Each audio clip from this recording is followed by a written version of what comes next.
देखिए, Catholic council हो, उसके बिशप ने पूरे केरल के एमपीज को किया है, तो इससे साफ है कि उनका तो जो कैथोलिक के पादरी होते हैं केवल अपना रिलीजियस और एजुकेशन से ही ताल्लुक रहता, कोई सियासत से नहीं।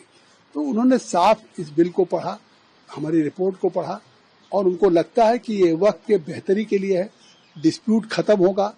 केरल की सैकड़ों साल पुरानी चर्च को कह दिया वक्फ है, सूरत के म्युनिसिपल कॉरपोरेशन को कह दिया ये वक्फ की प्रॉपर्टी है। 123 दिल्ली की प्रॉपर्टी जो ब्रिटिशर्स ने किसानों से कंपनसेशन ले गया था वक्फ है। नई पार्लियामेंट को कह दिया वक्फ है, ईडन गार्डन को कहीं कह दिया वक्फ है।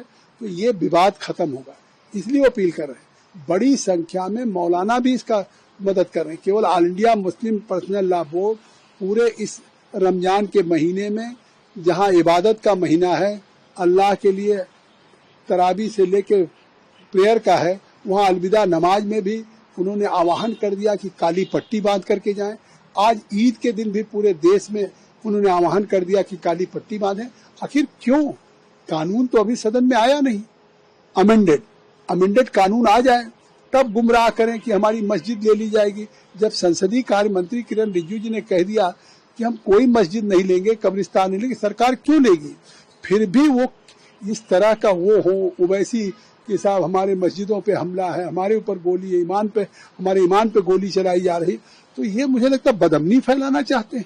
इतना बड़ा एक महीने का त्योहार जहाँ एक चुनौती है प्रशासन को, मैं तो ईद को बधाई देते हुए शुक्रिया अदा करूंगा, धन्यवाद दूंगा कि देश का अल्पसंख्यक पीसफुली अपने इस ईद के त्योहार को मनाया है। क्योंकि जिस तरह से मोदी जी भी, आप देख रहे हैं, मोदी सौगात 32 लाख लोगों को मिला है। आज वो महिलाएं हों, खवातीन हों या हमारे भाई हों, आज उनका धन्यवाद दे रहे हैं कि मोदी जी ने हमको ईदी दिया। तो ईदी मतलब होता है कि तो हम सबका साथ, सबके विकास की बात कर रहे हैं।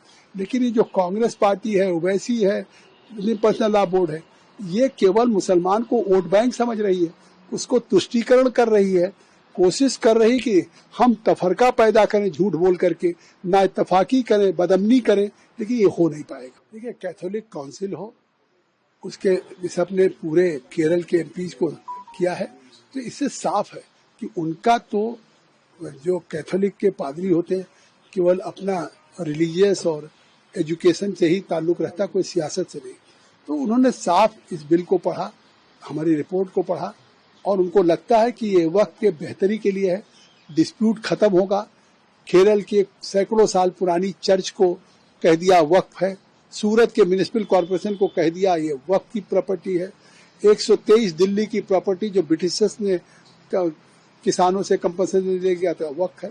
नई पार्लियामेंट को कह दिया वक्फ है, ईडन गार्डन को कहीं कह दिया वक्फ है। तो ये विवाद खत्म होगा, इसलिए वो अपील कर रहे हैं। बड़ी संख्या में मौलाना भी इसका मदद कर रहे हैं। केवल all India Muslim personal law board पूरे इस रमजान के महीने में, जहां इबादत का महीना है, अल्लाह के लिए तरावी से लेके प्रेयर का है, वहाँ अलविदा नमाज में भी उन्होंने आह्वान कर दिया कि काली पट्टी बांध करके जाएं।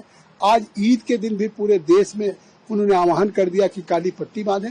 आखिर क्यों? कानून तो अभी सदन में आया नहीं, अमेंडेड कानून आ जाए तब गुमराह करें कि हमारी मस्जिद ले ली जाएगी। जब संसदीय कार्य मंत्री किरण रिजिजू जी ने कह दिया कि हम कोई मस्जिद नहीं लेंगे, कब्रिस्तान नहीं लेंगे, सरकार क्यों लेगी? फिर भी वो इस तरह का वो हो ओवैसी कि साहब हमारे मस्जिदों पे हमला है, हमारे ऊपर गोली है, हमारे ईमान पे गोली चलाई जा रही, तो ये मुझे लगता है बदअमनी फैलाना चाहते हैं।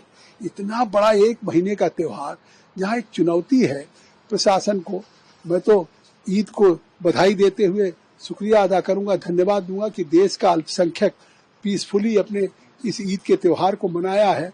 क्योंकि जिस तरह से मोदी जी भी, आप देख रहे हैं, मोदी सौगात 32 लाख लोगों को मिला है। आज वो महिलाएं हों, खवातीन हों या हमारे भाई हों, आज उनका धन्यवाद दे रहे हैं कि मोदी जी ने हमको ईदी दिया। तो ईदी मतलब होता है कि तो हम सबका साथ, सबके विकास की बात कर रहे हैं।